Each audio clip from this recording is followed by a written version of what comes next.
नमस्कार, मेरा नाम है अरुण सिंह और इस वक्त मैं एक क्रिप्टो माइनिंग फार्म में खड़ा हूं। अगर आप क्रिप्टो की दुनिया से रूबरू नहीं हैं और क्रिप्टो ब्लॉकचेन सुन के थोड़े कंफ्यूज हो जाते हैं, चिंता मत कीजिए, ये तो समझाएंगे ही। शुरुआत में फटाफट बता देता हूं ब्लॉकचेन और क्रिप्टो का क्या कनेक्शन है। तो देखिए, क्रिप्टो की जो दुनिया है उसका आधार है ब्लॉकचेन, यानी एक ऐसा पब्लिक लेजर सिस्टम जिसमें ब्लॉक्स में डेटा सेव हो रहा है और ये डिसेंट्रलाइज सिस्टम है। किसी एक शख्स का इस पर कोई हक नहीं है। दुनिया भर की जो सिस्टम्स हैं, दुनिया भर के जो उस ब्लॉकचेन के पार्टनर्स हैं वो उसे रन कर रहे हैं।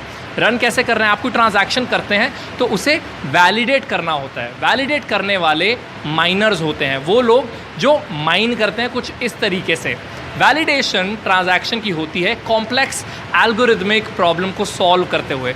ह्यूमन ब्रेन तो कर सकता है, लेकिन जब वो प्रॉब्लम्स और कॉम्प्लेक्स होती जाती हैं तो इन तरह की मशीनों की ज़रूरत पड़ती है और इसीलिए इस तरीके का माइनिंग फार्म इंस्टॉल करना पड़ता है।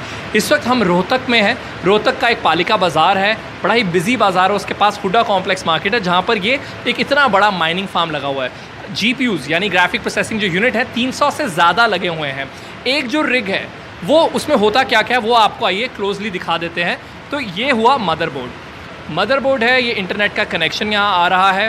पेन ड्राइव के ज़रिए ऑपरेटिंग सिस्टम जो है वो ऐड किया गया है। पीछे आप देख रहे हैं प्रोसेसर है, एक फ़ैन लगा हुआ है और ये साथ में बगल में यहाँ से पावर सप्लाई आ रही है।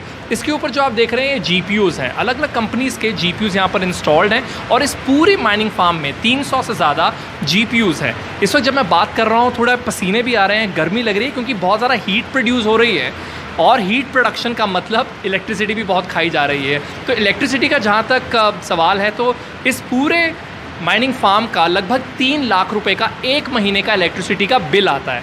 रही बात गर्मी की, तो यहाँ से ये डक्ट सिस्टम लगाया गया है, तो गर्म हवा जो है वो यहाँ से खींची जाती है और दूसरी ओर ऐसा ही एक डक्ट लगा है, वहाँ से ठंडी हवा है वो फेंकी जाती है। तो एक जिस सिस्टम में GPU हो, मदरबोर्ड हो, उसे एक रिग कहा जाता है। ढेरों रिग्स यहाँ लगे हुए हैं और यहाँ माइनिंग चल रही है एथीरियम की।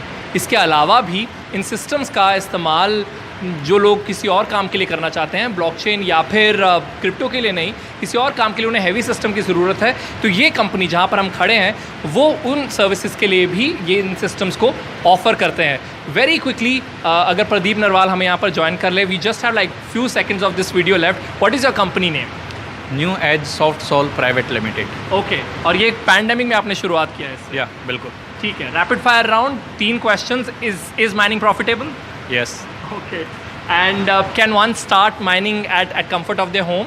Yes they can. Yes. And third, do you expect any regulation to come in India for mining? क्योंकि अभी जो है कॉस्ट ऑफ एक्विजिशन में गिना नहीं जाता माइनिंग, यानी जब आप अपना टैक्स फाइल करते हैं तो आप प्रॉफिट से डिडक्ट नहीं कर सकते अपने माइनिंग की कॉस्ट। तो आप मानते हैं कि आगे का रास्ता जो है वो साफ है, थोड़ा बेहतर हो सकता है?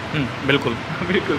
So it's a yes for all 3 answers, but thank you so very much, Pradeep, for giving us access to get a deeper look into this mining farm. But really interesting world and interesting times ahead. With that, we've come to an end of this video with Prem Kumar. This is Arun Singh for NDTV.